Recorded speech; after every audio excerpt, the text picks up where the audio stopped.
A big piece of preventing relapse, and we've already talked a little bit about this, is finding replacement behaviors for our addictive ones. So what are good replacement behaviors, and how do we prioritize those as we go through our recovery journey? I'm thinking the outer circle and the three circles, all those healthy behaviors. And it's so interesting in group when guys do this exercise, they can fill the center out really quick. They can kind of fill out the center one, but then they get that outer ring, and it's like, I don't know what to put in. Yeah, go to church, read my Bible. Right. Yeah. Devo life, So, I mean, the way I'd prioritize those things initially are those basic health needs, your sleep, diet, and then your family. Pickleball. Family time, pickleball, Yeah, exercise, right? Yeah, right. By the way, Heidi had her first tournament today. She lost all 4 games. Oh, no. I knew awesome, pickleball was coming in here It some had way. to. If you weren't going to bring it form. up, I had to throw it in there. I know you and is it a couple other guys from the office. Wait, you and the whole nation are That's like true. becoming pickleball crazed, and yeah. I feel like I'm the only one not. I don't think it's becoming. I think it is like the craze is there. Anyway, so I would start we with digress. those basic health behaviors, your family, your connection with your family and your kids. One of the things I thought about is when I think about that outer circle, and one of the books I read as I was going through this journey early on before I was remarried was The Meaning of Marriage by Tim Keller. And what I took out of that was this woman and these children that God gives you are a gift from him. It's his daughter, and those children are his children. And the way you treat them and serve them is an act of worship. So I've tried to incorporate that in my attitude because I'm a pretty selfish guy, right? We've been reaping selfish behavior all our lives. So I try to incorporate that in there. And then, of course, beyond that, there's hobbies. And we all have different hobbies. Some people run. I even know a guy who makes candles, all kinds of crazy He's talking things. about you and me, by the way. I just want to clarify, I am not the candle guy. Hey, I am happy Just for to information. admit I make my own candles. One of the things I try to encourage people in groups to think about is that coping in and of itself is not bad. In fact, there are ways in which coping is a normal human reaction to things that I'm not sure how to carry in the moment, what to do about. And for all of us, we're going to hit points in life where we're just like, I'm overwhelmed and I'm not sure where to go. And sometimes in those moments, for legitimate reasons, we don't feel, especially if we're maybe not a people person or as extroverted, or maybe we've been extroverted all day and we're just kind of drained. And if all of our recovery plans involve, other people, which, I want to say other people are always helpful, but I think sooner or later we might hit points where we're just like, I feel like coping. And so I've said, identify what are things you can cope with that don't lead to your old unhealthy behavior. And I'll give an example. For me, it was times I've had different periods in my life where I struggle with falling asleep. And so if I'm up alone late at night in the house, that's obviously could be a temptation zone. But I had to define, well, what are something I can do that doesn't require me to maybe get a hold of another person at midnight, doesn't require me to leave my house to try to pursue a hobby. So I have things like, there's DVDs that we own that are safe, non-sexually triggering. And when I'm just in that place, like for whatever reason I can't sleep, I can throw on The Lord of the Rings or, a Jason Bourne movie or something, and maybe for others that's not your thing or your kind of movie, but something that does allow me just to unwind, not have to engage, but I also know I'm not triggered to then go do the next thing. And so for you, it might be cranking up the jazz music with a glass of wine in your hand. For someone else, it might be taking a hot shower or a bath. For someone else, it might be just getting to take a nap. I mean, you've got to have not only... Yeah, you've got to have not only those coping behaviors that are proactive, like getting exercise and calling a group member. And I think when we're on our game and we're nailing it, those things are so helpful. But you are going to hit those moments where it's just like nothing like proactive. It all feels like too much work. And our brain kind of gravitates to easy, simple. And I think answering for yourself, when I get in that mode, here are actually some safe coping things that I enjoy, but they're not triggering for me. And for every person that might look different, but it's like, oh, okay, I'm going to do that. Because in that moment of temptation, when you've got an alternative that you also enjoy, we hear Rodney on the podcast a lot really joke about dopamine, but at a brain level, it's true. Partly your brain is seeking some dopamine to get kind of a pick-me-up.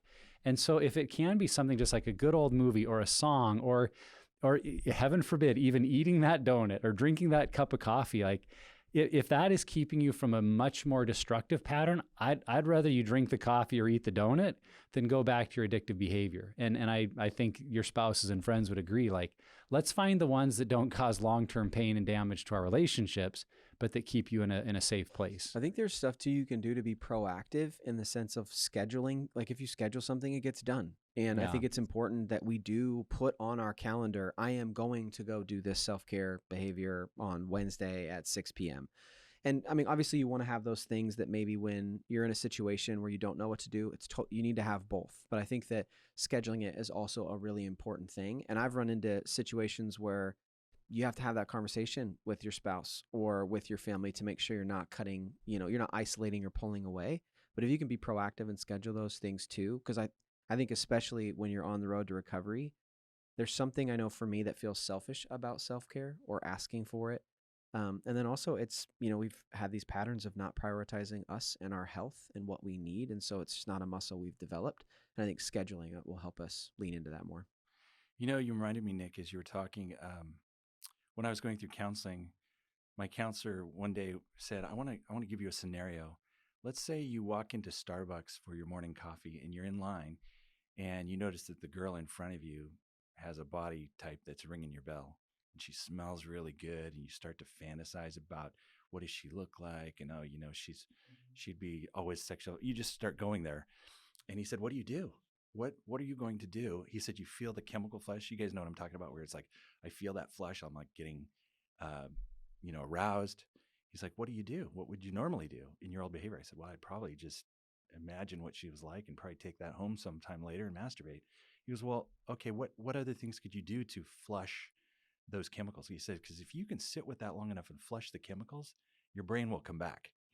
And so we talked through a couple things, but one of the exercises that he gave me that was so helpful, he goes, "When you feel that way, what I want you to do is I want you to begin to notice like the crack in the sidewalk or the picture of or the color of that flower or the smell of the air."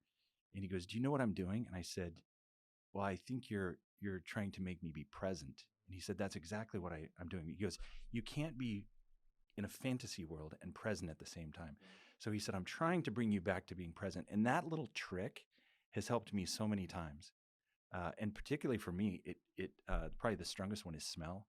Like if I walk outside and I breathe in and smell the air, our air has a smell. It smells clean and crisp and delicious, and it has really helped me because, his whole thing was you can live in the fantasy of the past or you can live in the fantasy of the future, but you can't be present with either one. Yeah.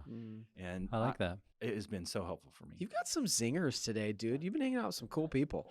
That's one of the things I've practiced and said to people in conferences of using imagination for our good, because I think the enemy or our sinful nature, whatever you want to think of that as, uses our imagination against us. But we want to remember imagination is a gift from God. It's God-given that we can imagine anything. And so unfortunately, we've just been imagining things that take us towards the fantasy.